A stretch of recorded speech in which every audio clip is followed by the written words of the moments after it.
Hey everyone, it's Nicole here today for Handmade Holiday 2014, and today is the last day of my series and I am featuring some My Favorite Things Santa see-through tags. I thought it would be really fun to take their instant Polaroid frame that's sized to fit in like Project Life pockets and sandwich the adorable Birdie Brown Jingle All the Way Santas in between two Polaroid frames, and then put acetate on there and make a snowy scene and have it be a see-through type of tag. Just something fun and different, and definitely would appeal to the younger audience as well as the older audience. I just think it's super, super cute. So to create my frames, I die cut the Polaroid or the instant frame from My Favorite Things out of wild cherry and black licorice cardstock. I'm showing cutting it out of whipped cream cardstock here. Originally I thought I would cut it out of that white colored cardstock and ended up changing my mind. I didn't like it as well. I thought the red set off the stamping and things better. So I changed my mind mid-project, but that's fine. I can save those Polaroid frames for another project. And then I will die cut the Santas from some Neenah Solar White cardstock because I'm going to do some Copic coloring on them. Now, all of my projects this week have tried to be created in an hour or less. I'm trying to make it last minute, quick, get those fun packaging things done.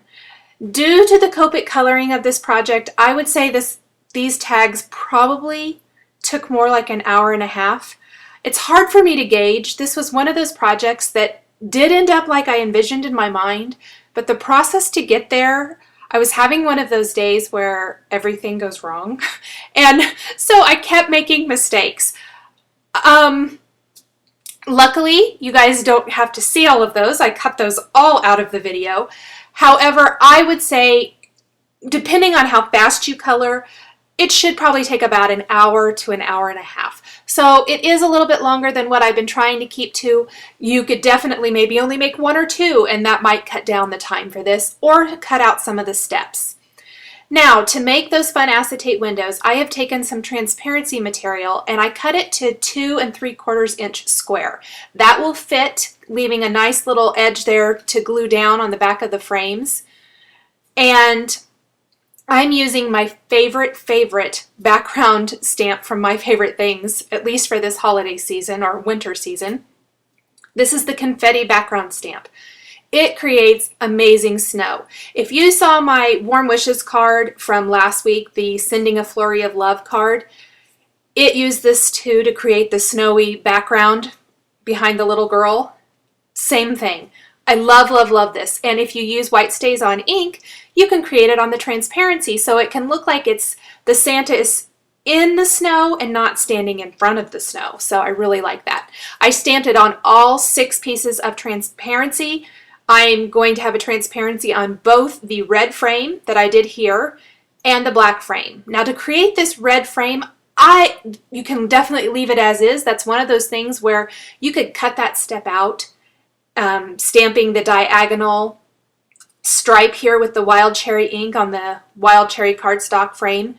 That is something you could cut out and save some time and probably keep these tags to under an hour.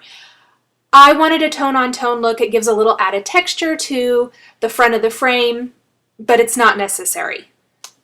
So I did that for all 3, and I'm simply taking my frame to the stamp that I've inked up and using a sheet of printer paper to rub that down. I find I get a better stamped impression that way, and this keeps my hands clean so that I don't get ink on other things. I did get ink on other things because, like I mentioned, that was one of those days where I had a lot of issues. So I finally got smart and got my printer paper. So I added a little bit of adhesive all the way around the edge of the frame here. I'm using a pretty strong adhesive. This is the Glue Glider Pro. And then I'm simply adding my transparency to the back of the frame on each one of these to create the front snowy scene. Once I have the adhesive on all of these, I'm going to go ahead and stamp a greeting on my frames. Greetings from this Jingle All the Way stamp set are so super cute and fun. This one is a little bit long. It would have fit, but instead of doing that, I decided to stamp it in half. You can see there I forgot to take my Post-it tape off.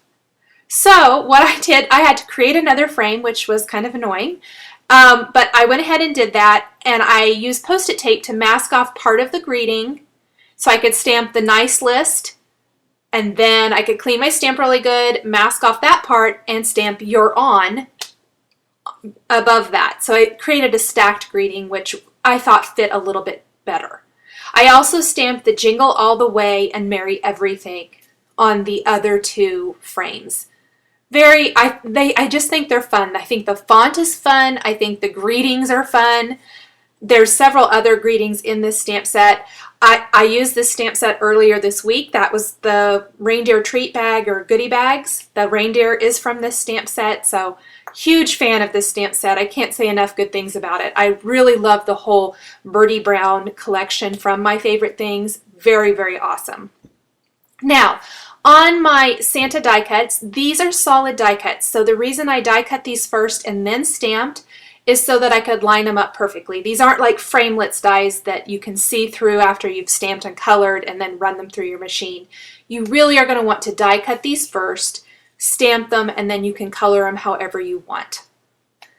There are lots of ways to color them. Colored pencils, watercolor, Copics like I used, other types of markers. And you can go as detailed or as simple as you want to. I kind of did an in-between. I did use several colors of Copic markers and really blended it out, but you can definitely do whatever you feel comfortable doing. I love these images, and so I kind of felt like they were fun to color. So this was one of those projects where it was really relaxing to color in these three images, especially where I had so many little things, like I forgot to take the Post-it tape off when I stamped when I masked off part of the greeting and stamped it, and just little things like that. So I really took my time and enjoyed the process of coloring in these Santas. They're really, really fun. I did stick to the traditional red for these, but there are so many ways you could color them. I saw somewhere where someone used one of these images and colored in the Santa with a like royal blue outfit, and it was stunning. So it would be fun, I think, maybe to create a whole collection of these little Santas all colored in different colors of outfits. They're just super, super fun. Coloring in, I used about 3 shades for his outfit, and then some cool grays for his belt and shoes and his beard, and also the white parts of his hat and his gloves, and then just a couple of greens for the package here in a little bit, and then red for using the same reds, just the 2 lightest ones for the bow on the package. Other than that, there aren't a lot of accessories with the Santas themselves. For the one holding the letter, I used warm grays to color in that, just to differentiate between the cool grays I used for his outfit and facial hair and things, and the letter itself. The warm grays kind of lend a little bit more of a beige undertone, I think. I used a feathering motion to color in his beard. A little bit hard to see here, but I think you can see it a little bit better in the finished tags, which lends that feeling of hair. I didn't go crazy with that or fill it in all the way or whatever. I just kind of did a little light coloring. Here's that green for the package. These are a couple of my favorite ones to do for a bright green or a nice Christmassy green. That's YG25 and YG17. I'm using a black gel pen to color in the eyes, and I smeared his eye, but I was able to fix it by coloring over it with my flesh tone markers. I really had to go over it and over it and over it to disguise it, but I was able to salvage it. There are those warm grays for his letter. I used the white Sakura gel pen for some dots on his cheeks. And then I decided to go over the eyes again to really kind of darken them up a little bit and really make them pop. Now I die cut some snowy borders using the Snow Drifts, My Favorite Things die, and I'm going to sandwich that in between the two frames. That way it gives me something to hold the Santa in between the frames and disguise any of the adhesive. Now, one thing about this particular frame, I forgot to stamp the confetti for this falling snow on this piece. So what I actually had to do was go back and mask it off later and stamp that confetti with this white StazOn ink. But it wasn't a big deal, it was fine, but just one little extra step. So if you do forget to do something like that, and I really do think it makes a difference, you could tell the difference between the Santas that I had the confetti on just the front and the ones that had it on both the front and back. The front and back really does give the illusion of the Santa standing in the snow. So I'm kind of just holding him in place once I have some adhesive there, because I needed to really be careful. I didn't want the snow, little dots of confetti snow over anything like his eyes. It would really obscure the image. It looks great when the snow is over the image, but you want to kind of be careful where you place it.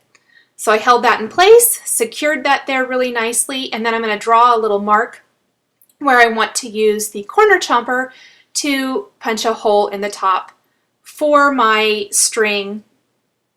I'm using a little baker's twine, and I'll thread that through with some jingle bells. So I'm going to use a couple of small silver jingle bells. I have really loved using them this year for my projects.